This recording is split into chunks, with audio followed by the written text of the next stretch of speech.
단오를 맞이하여 단어에 관한 풍습을 알 수 있는 재미있는 그림책을 읽어드릴게요. 제목 쑥호랑이 어흥, 출판사 여원미디어. 와우, 속표지에 보니까 초록색 어떤 나물이 그려져 있는데 어떤 나물인지 알 것 같아요? 요 시기 때 이 나물을 자주 캔다고 하더라고요. 이야기 들어가 볼게요. 쑥호랑이 어흥 6월 단오. 글 선자은 그림 김선배. 옛날 한 마을에 할머니랑 단둘이 사는 동이라는 아이가 있었어. 동이는 어느 날부터 시름시름 앓기 시작하더니 자리에 누워 일어날 줄 몰랐지. 으그 찌찌찌, 약을 먹어도 안 낫고 침을 맞아도 안 낫는다며? 어린 게 안 됐어. 얼른 나아야 될 텐데. 마을 사람들은 동이네 집을 보며 혀를 끌끌 찼어. 할머니는 오늘 또 치료법을 찾아 여기저기 다니다가 빈손으로 돌아왔지.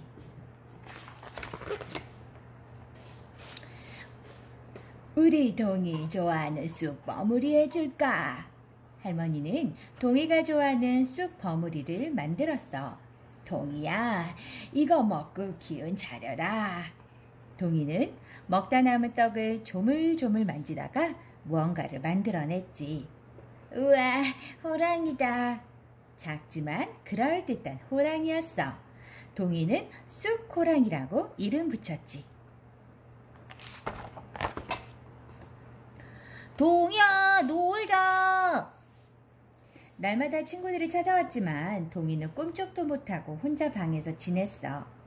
쑥호랑이야, 이제 며칠 있으면 단오랑 씨름대회가 열리는데 애들끼리도 씨름대회를 열기로 했대. 그래서 친구들이 연습하자고 찾아오는 거야. 동이는 심심해서 쑥호랑이에게 조곤조곤 말을 건넸어. 전에 애들하고 냇가에서 고기 잡았던 이야기도 해주고 산딸기 따러 갔다가 뱀 만난 이야기도 해주었단다. 날이 갈수록 동이의 병은 점점 깊어만 갔어. 온몸에 땀이 송골송골 맺히고 얼굴이 하얗게 질렸지. 아이고 머니, 우리 동이, 아이고. 할머니는 울음을 터뜨리며 어쩔 줄을 몰랐어. 그날 밤 쑥호랑이가 눈을 번쩍 떴어. 동이가 도대체 왜 아픈 걸까? 쑥호랑이는 밤새 동이를 지켜보았어. 밤이 깊어지자 어두운 그림자가 동이 몸을 감쌌어. 동이는 몸을 뒤척이며 괴로워했어. 병이 깃든 나쁜 그림자가 밤마다 동이를 괴롭혔던 거야.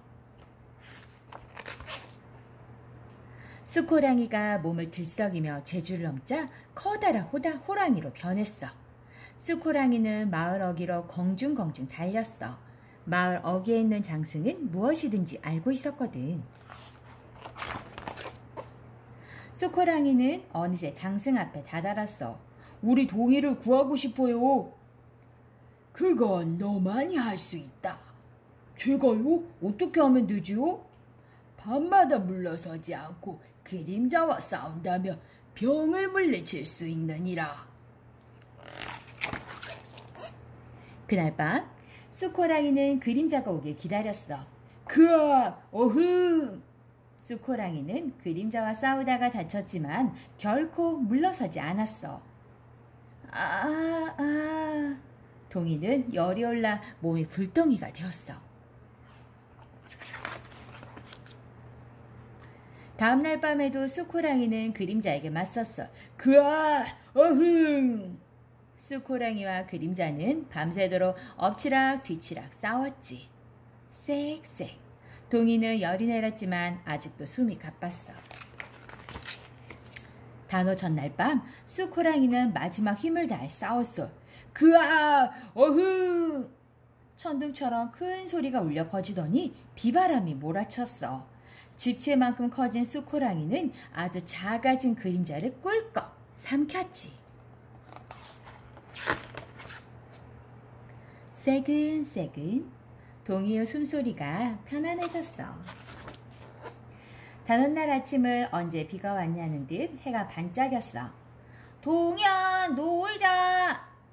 그래, 놀자. 기운을 차린 동이는 자리를 털고 밖으로 달려나갔단다. 친구 쑥 호랑이와 함께 말이야. 여기까지 재밌는 그림책을 읽었어요.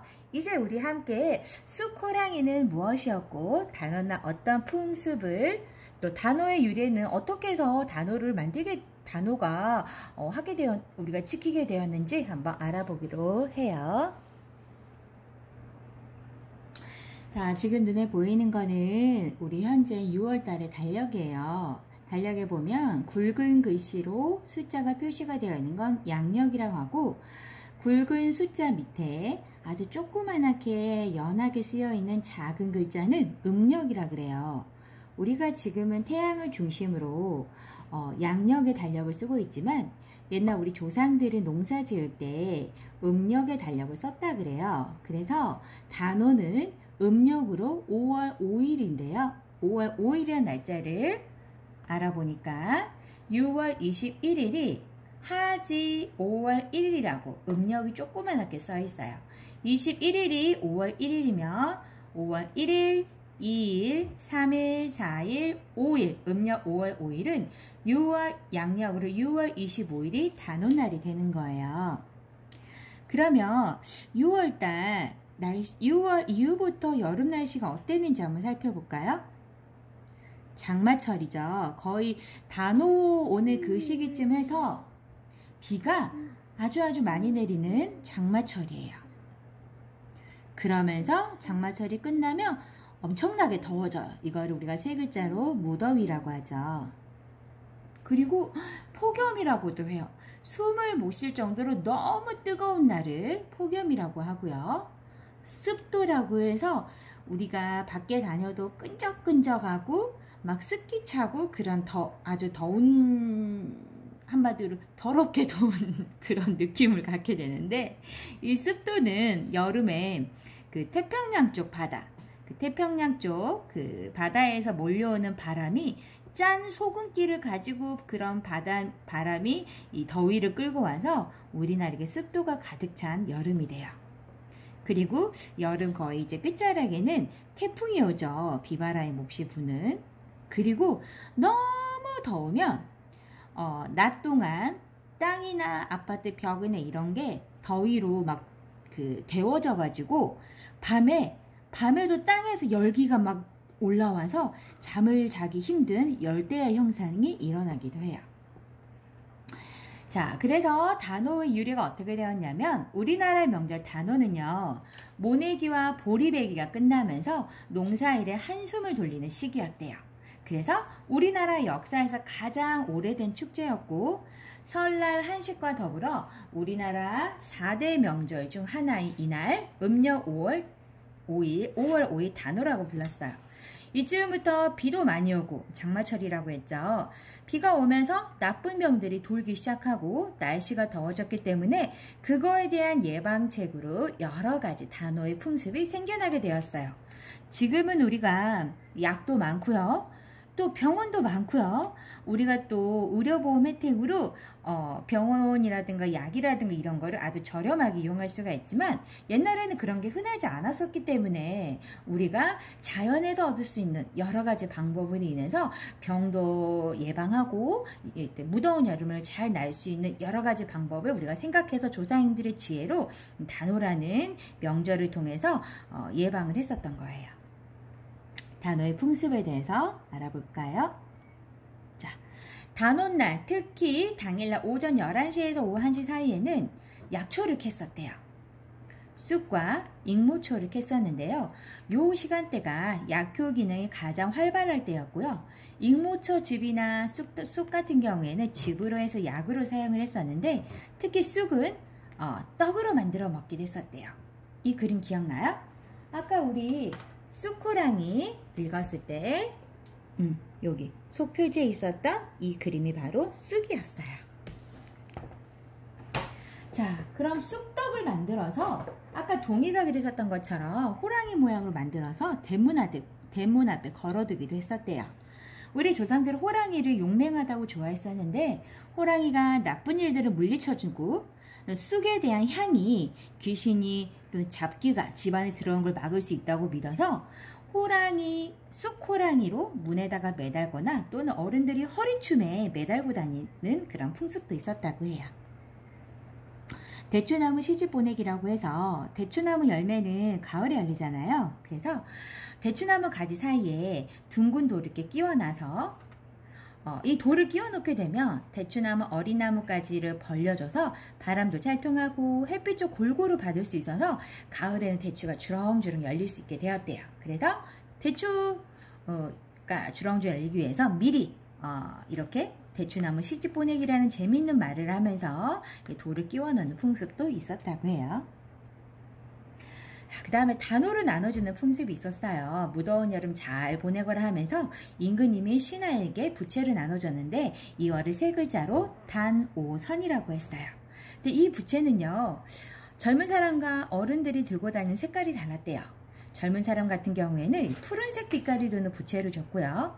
노인들에게는 하얀색 빛깔의 부채를 주었는데 특히 여름에만 부채를 쓰는 게 아니라 겨울에도요 장식용으로 부채를 가지고 다녔고요. 판소리하는 소리꾼들은 장단을 맞추거나 흥을 돋을 때 부채를 즐겨 썼다고 해요.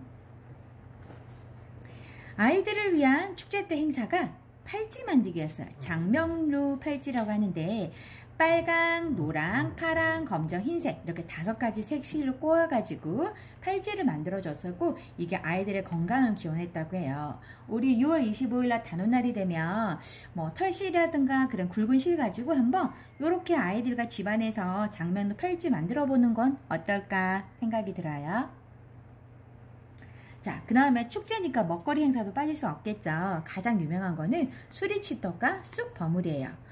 이 수리치떡의 모양을 보면 바퀴 같은 모양이에요. 그래서 수리라는 말이 바퀴라는 뜻이거든요. 그래서 바퀴를 닮은 떡, 이래 수리치떡이라고 하는데 이 수리치라는 것도 쑥처럼 어떤 나물의 종류예요. 그래서 비타민과 아미노산이 풍부해서 이 수리치떡이요 피로를 개선하고 더운 날씨에도 입맛을 돋궈준다고 해요.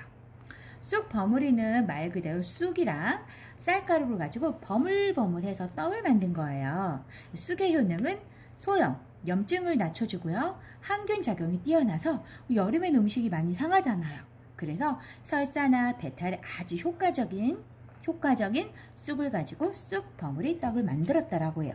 이 2가지 떡은 단오날 하면은 많이 알고 있는데 이번에 제가 단오를 준비하면서 새롭게 알게 된 게 한 가지가 더 있었어요.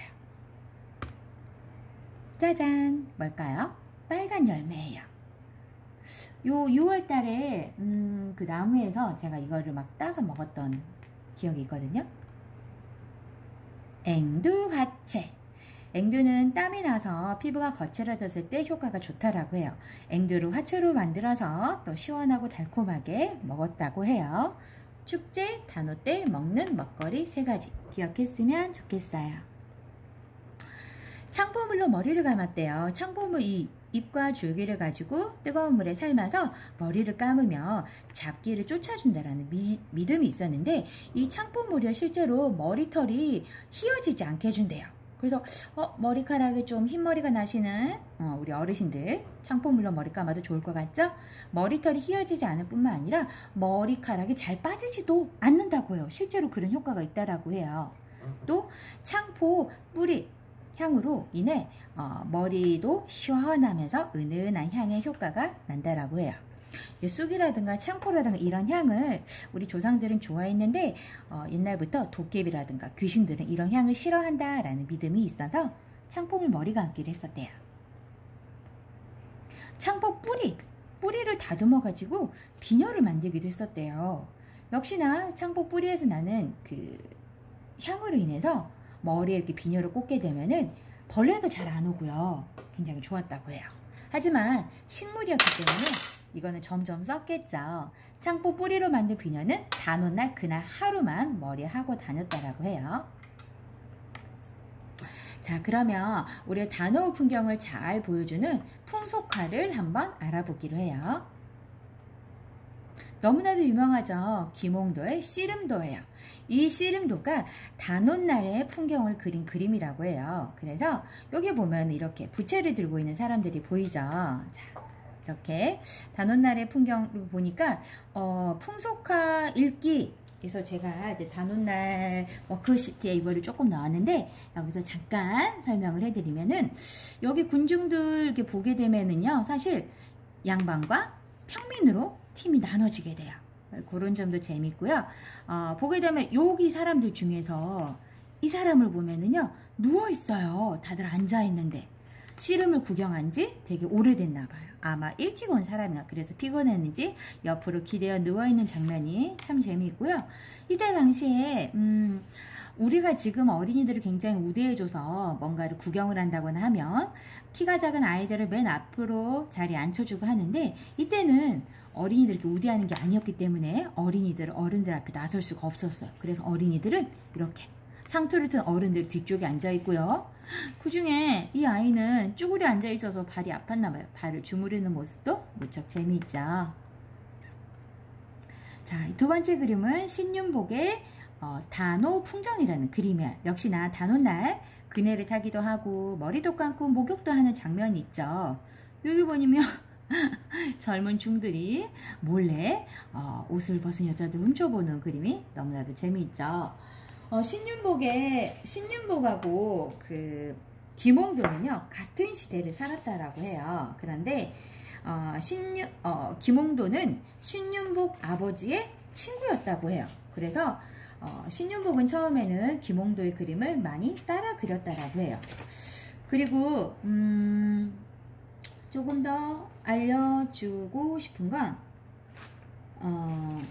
여기를 보면 딱 봤을 때 가장 눈에 띄는 그림이 여기 빨간색 치마에 노란색 저고리를 입은 기생 같죠? 그네를 타는 여인이 가장 눈에 띄어요. 너무나도 화사한 색깔이잖아요. 옛날에는요, 이렇게 화사한 색깔을 보통 그림에서 잘 쓰지 않았대요. 주로 어떤 왕실의 행사나 절의 탱화 같은 특별한 그림에만 썼고, 특히나 이 빨간색은요, 왕을 상징했기 때문에 더군다나 기생 치마에 이렇게 쓸 수가 없었다라고 해요. 그런데 신윤복은 그런 거 상관없이 내가 하고 싶으니까 하고 화려한 색을 쓴 굉장히 파격적인 행보를 보였던 화가였어요. 그래서 이렇게 뭐 색깔을 화려하게 쓰고 이렇게 너무나도 자유로운 영혼이라서 왕실에 도와서 있다가 쫓겨났다라는 소문도 있고, 이 이야기는 나중에 제가 기회가 되면 또 말씀드리면 좋을 것 같네요. 그 다음에 우리 춘향전 많이 알죠? 이 춘향전에서 춘향이가 그네를 띄는 이 장면, 이때도요, 사실은 단오날이었다라고 해요. 여자들은 조선시대에 밖으로 외출하는 게 특히나 그렇게 흔한 일은 아니었었기 때문에 단오날 이 하루 동안에는 이렇게 밖으로 나가서 그네를 띄는 게 너무나도 자유롭고 좋았다라고 해요. 이렇게 그네를 띄움으로써 담 넘어 저 멀리까지 바라볼 수도 있고, 그렇게 하면서 이제 이 춘향이가 이몽룡을 만나는 그런 계기도 되었는데요. 이 그네뛰기에 대한 또 재밌는 여러 가지 이야기가 있어요. 잠깐만요.